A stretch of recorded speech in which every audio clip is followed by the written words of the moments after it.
Okay. Do I look okay? Yeah, beautiful. Lighting's great. I didn't need to do something about my hair, but that's a separate I just discussion. threw a hat on. Yeah, okay.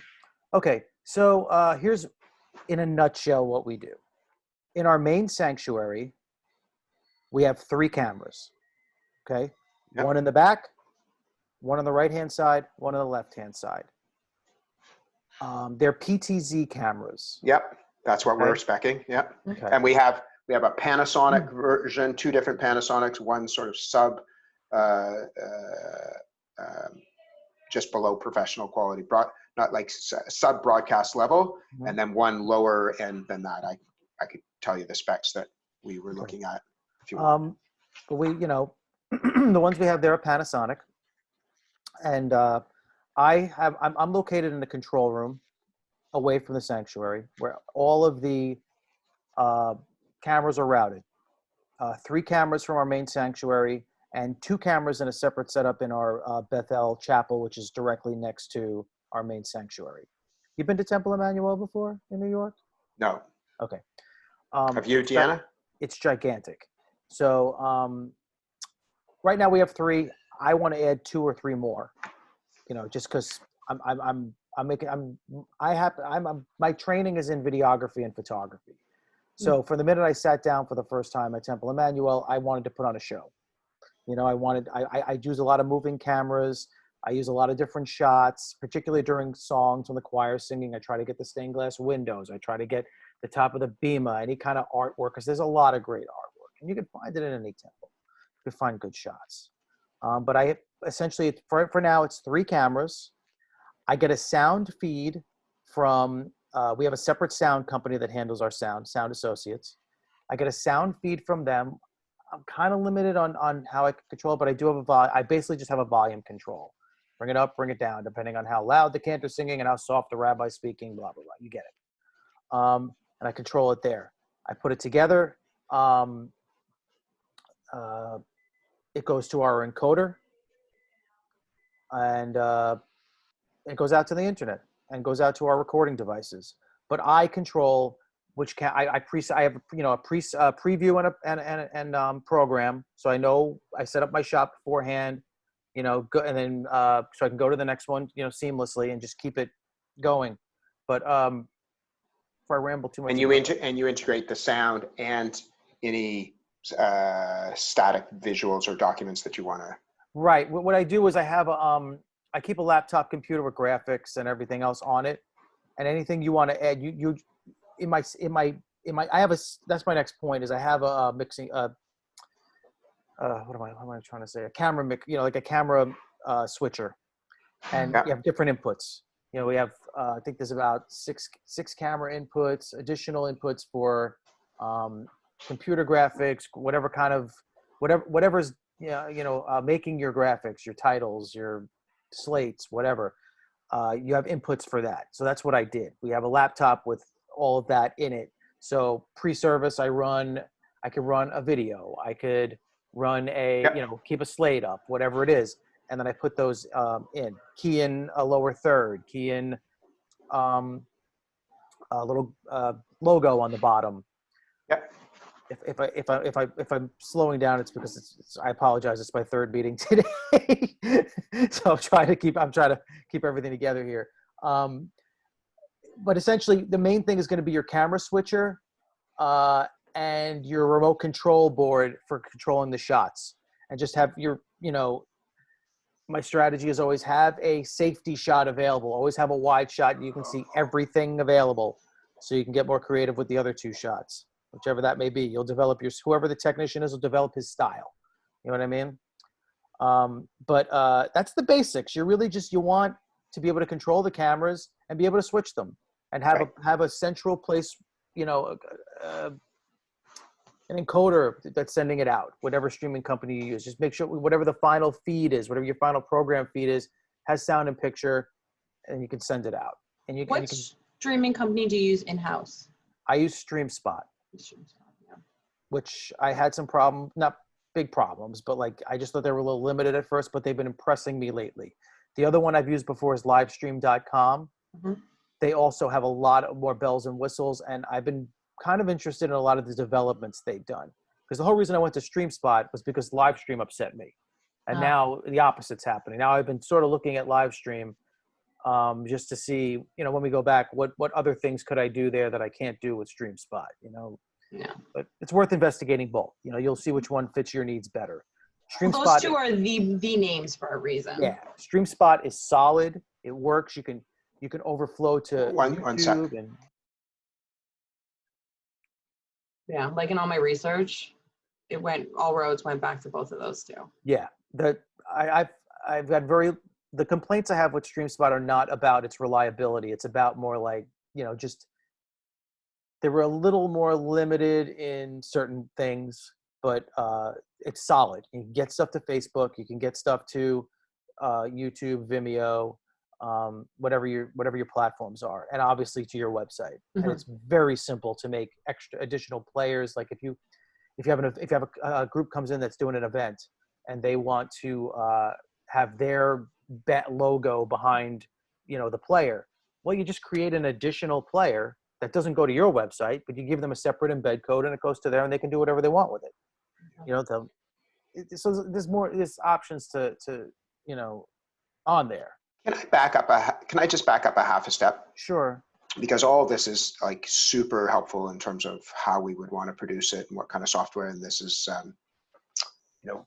valuable, and and if you're amenable, we'll pick your brain again on some of this. Right at this stage right now, what we're trying to do is make sure that we get the right equipment and the right pieces that we need to enable us to do this and to do more down the road. Camera selections, camera switcher, remote control board, whatever the things are that we're going to need, and just to make sure that and it's not a question of doubting our AV electrical consultant, because they've just helped us with our $30 million building, and they've given preliminary specs for some of this for one of the rooms, but it was never fully finished out, and that's now what they're doing. Just as a kind of a check that they're headed in the right direction, knowing what you've done as best in class would be incredibly helpful. Just in terms of, and how long ago was all this kind of instituted and installed in Emanu-El? Yeah. I started there in September of 2016. Yeah. So they had just installed everything. Before then, I was at another temple which had a much lower budget and forgive the term, but did a dumbed down version of what Emanu-El actually made really good. Right, which is we do not want to do a dumbed down version. Right. We consider ourselves best in class in Canada and the reform circles and in Toronto, and cool. And we do not have an unlimited budget, obviously, but we're hoping to find appropriate sponsors for this project. Yeah, I mean there's a lot of different levels of equipment. The stuff that Emanu-El bought was very expensive.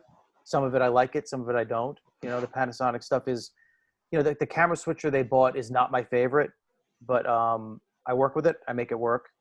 They bought an encoder that was really expensive. It turned out to be garbage. So we ended up using the StreamSpot encoder. But OBS is an excellent tool. It's for a free piece of software.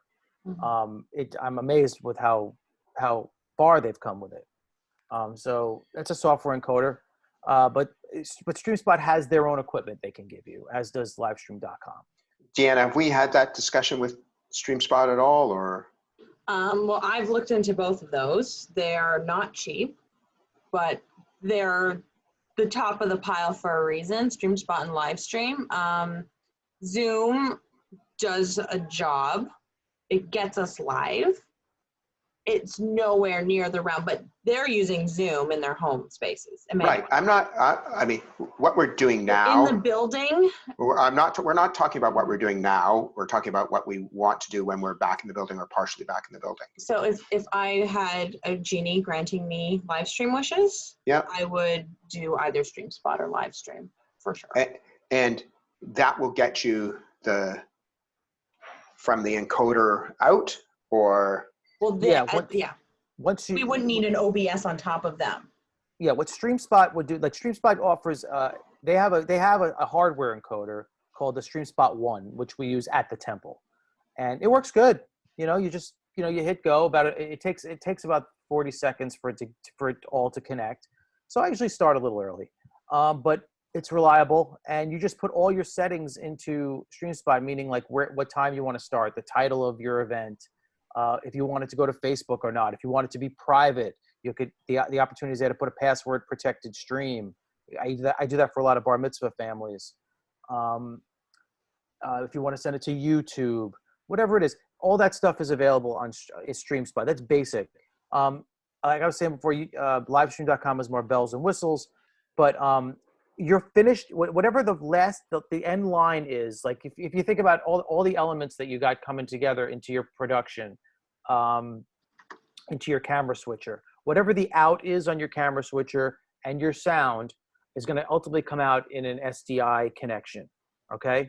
And then that SDI connection, when it's all mixed together, you know, AV companies will advise you on how to do that. I'm not an install guy. I know how it works, but I certainly can't, you know, set it up myself most of the time. But that last line, that out, will go into your encoder. Okay, whether it be the StreamSpot 1, whatever outside encoder you want to use, and then the ingestion settings get set to StreamSpot, and that's how your video and your sound go to them, if that makes sense. Now that's, yeah. I really apologize for being late for this, and I have to jump to this other call. And I don't know if this is too much to ask, but if you were able to give us a list of the equipment that you have, and if there are any things that you would substitute for what you have, given that it's 4 years later, that would be amazing. What I can forward you, I can't get to the temple, but what I can forward you, I have the original quote from two of the companies that did installs at Temple Emanu-El. Okay. You know, each it has to just list for each room that they put in the prices and everything else. Yeah. For that, I got to kind of dig through my archives for that. That would be phenomenal. I can forward that to you. And yeah. Robert, if there's something that you say, oh, I would never use this thing, but I would use this thing now, that would be great. Yeah, your wish list. Okay. Well, or just like, yeah, that thing was, you know, overbuilt or underbuilt, or just there's a way better product now than there was 4 years ago. You know, anything along that line would be great. I'm sorry, Deanna, Robert, I have to jump because I've got to set up this call on my conference line. No problem. No problem. And this is really helpful. And Deanna, we can circle around later, and maybe Robert, if you feel humorous with another call at some point, that would be great. There's nothing I'm